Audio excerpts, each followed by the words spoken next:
Ignoring the importance of creating a custom thumbnail for your YouTube videos could be the number one reason why people choose to watch someone else's video besides yours. YouTube's audience is a highly visual audience whose attention gravitates towards a well thought out and well designed thumbnail.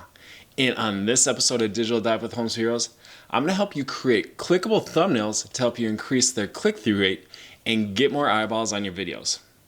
You are now tuned into Digital Dive with Homes for Heroes.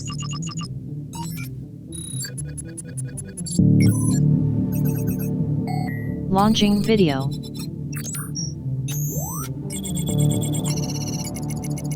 Activating YouTube.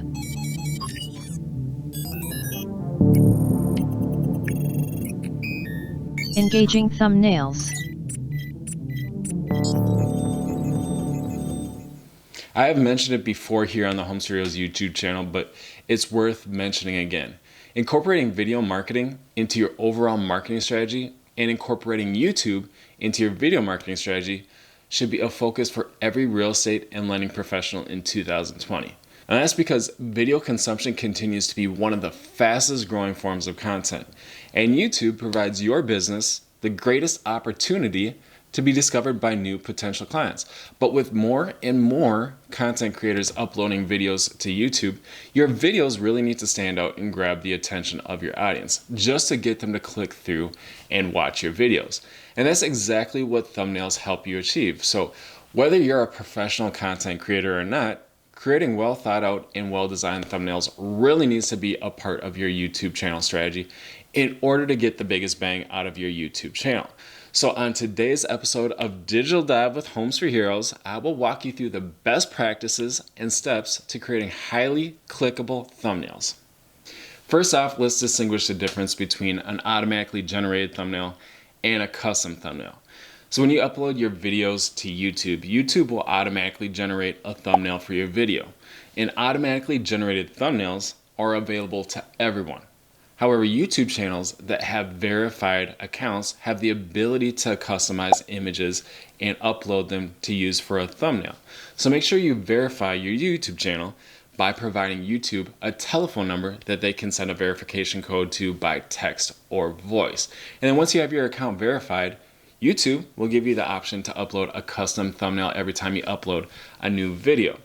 So in order to upload your thumbnail to YouTube, it will need to be formatted properly to meet YouTube's requirements.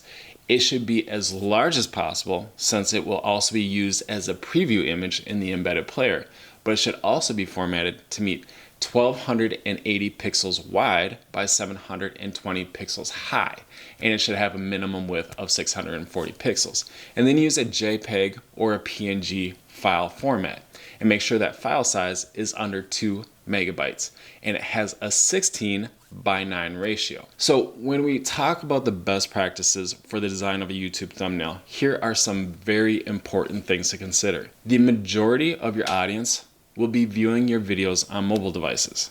So not only is it important that your thumbnail grabs their attention, your audience should be able to make out its contents when it's formatted for smaller devices without the need to squint. Your image should be a high quality resolution image without any blur. And then use high contrast in your thumbnails to help images and text stand out. And then incorporate branding and design for consistency. So if you're creating a show with episodic content, show branding can help your audience easily identify your content. And then include the faces of people in your thumbnails whenever possible. Now, this is certainly not a required best practice, but it's a tactic that many extremely successful YouTubers have followed for years. It humanizes your content and it provides your audience with that human connection that draws them in to watch your videos. And it also provides you the ability to grow your branding. So it's really a win-win.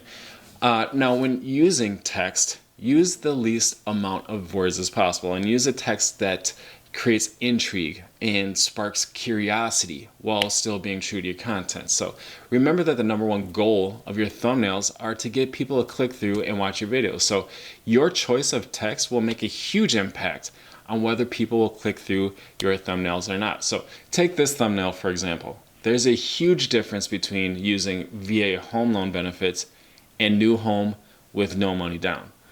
The content of this video could contain the exact same content regardless of the thumbnail you use, but the majority of people will want to likely know how they can learn more about getting into their new home with no money down. Just make sure that you're not tricking people to click your thumbnail by using misleading text.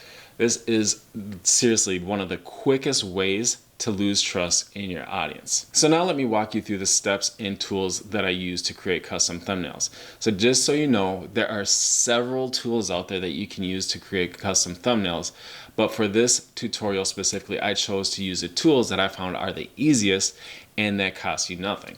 So when I start creating a custom thumbnail, the very first thing that I do before I do anything else is come up with a design concept. And I do this immediately after I have come up with a topic and the title for my YouTube video. The title of your video should dictate the thumbnail design and not the other way around.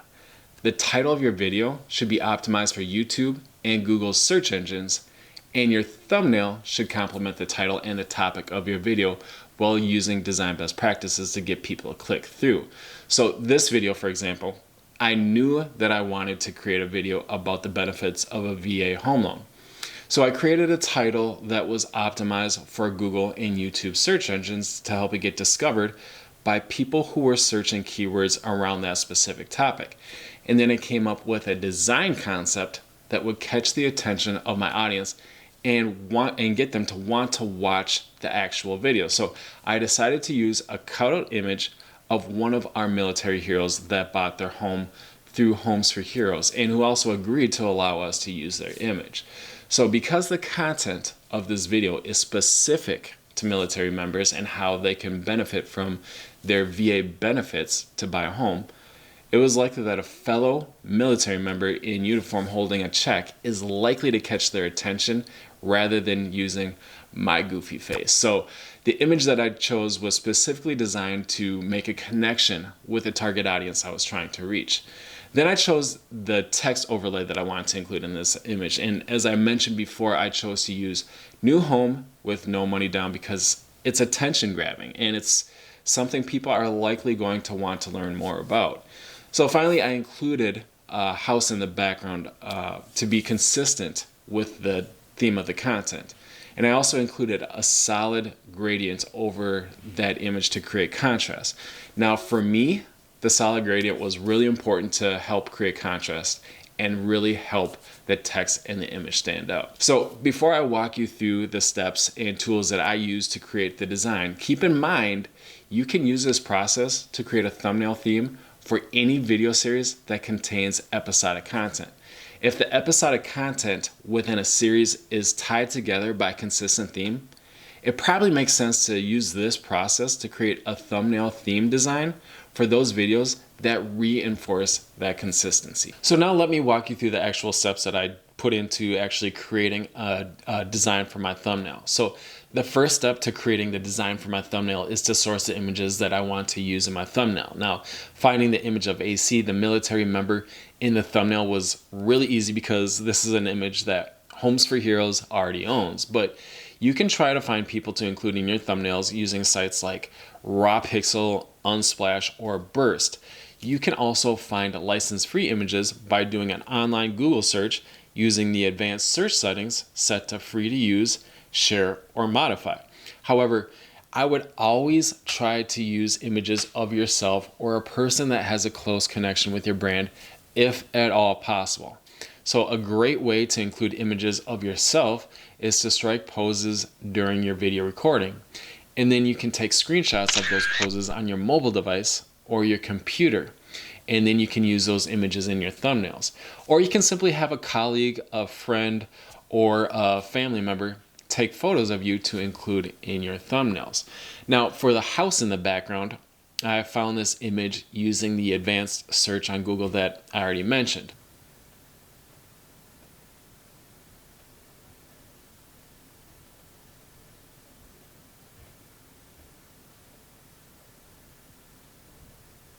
So once I have all my images sourced, I go to my free Canva account. And if you're not familiar with Canva, Canva is an amazing tool that makes graphic design accessible to even the most novice graphic designers. It also has a free plan that provides plenty of features for you to create YouTube thumbnails with. So once I've opened my Canva account, I click on Create a Design and I select YouTube Thumbnail from the drop-down menu. Then I will upload the images that I'm going to use in my thumbnail by dragging them from my computer into the Canva upload bin. Next, I will start creating my design by dragging the background image onto the blank canvas and positioning it.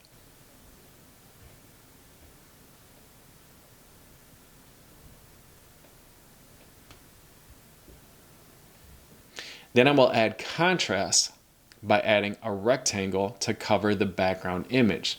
Now choose a color for this rectangle that adds contrast but also complements your branding if at all possible. Then adjust the opacity of the rectangle and the background until you find a combination that looks good.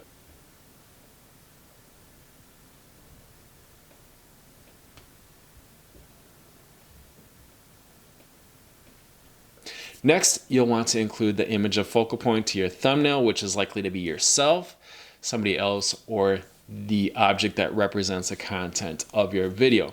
Now, if you add this image to your canvas and it has a background that covers up your background image, you will need to remove that background. So Canva's premium account has a tool that will remove the background of an image, but if you're using the free version of Canva, you can remove the background of your image by going to remove.bg. So go to remove.bg, click on upload image, and then remove.bg will then process your photo to remove the background and create a cutout image of yourself. Now, when using remove.bg, try to use the largest image file size you can to maintain a high quality resolution of your image. If you need to remove any additional background that remove.bg might have missed, use the eraser in the Edit tab. Then click Download to download your cutout image with a transparent background and go back to Canva and upload your cutout image and position it on your canvas.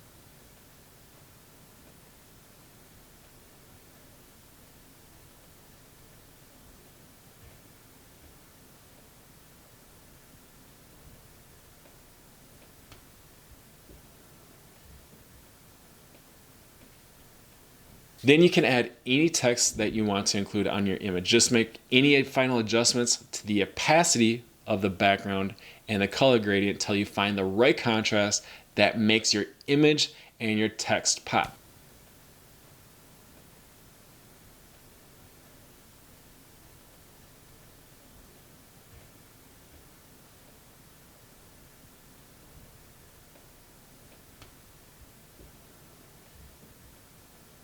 Finally, all that's left to do is download your image, and now you have a custom thumbnail to add to your YouTube videos that will help them stand out and grab the attention of your audience. Now, if you're creating thumbnails for a video series with episodic content, you can create several thumbnails that match your theme, and you can just keep them ready and keep them on standby in your Canva account. And then once you have created a new episode, all you need to do is go into Canva, add any text that you might want to include on your thumbnail, and then they're ready to download and use in your YouTube videos. So creating custom thumbnails is relatively easy. The hardest part is coming up with the concept for the design. But once you've done that, the process it's relatively easy, but I cannot stress how important custom thumbnails are to get more eyeballs on your videos. They really do help your videos stand out on YouTube and get people to click through. So just make sure that you put that a little bit of additional effort into creating custom thumbnails if you're creating videos for YouTube. It's just going to go a long ways to helping you get more traction with your YouTube channel. So I hope that you guys found this episode of Digital Dive helpful. If you did, make sure that you give it a like and make sure that you subscribe to the Homes for Heroes YouTube channel and make sure you hit that notification bell. That way you will get notified every time we publish a new episode of Digital Dive with Homes for Heroes or any of the other great content coming out of the Homes for Heroes YouTube channel. So thank you guys so much for tuning into this episode of Digital Dive with Homes for Heroes, and I look forward to seeing you guys again real soon.